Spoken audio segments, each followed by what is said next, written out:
This car's fitted with a Parrot MK9200. I've had one of these in my own car. It plays your iTunes as well. It's a real good hands-free kit, Bluetooth kit. Just show you how to pair it. Switch Bluetooth on. Click the centre button here. Navigate to settings, then Bluetooth.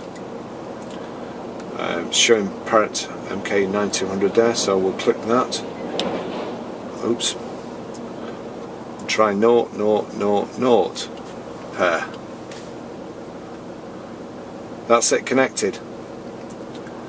It's as simple as that.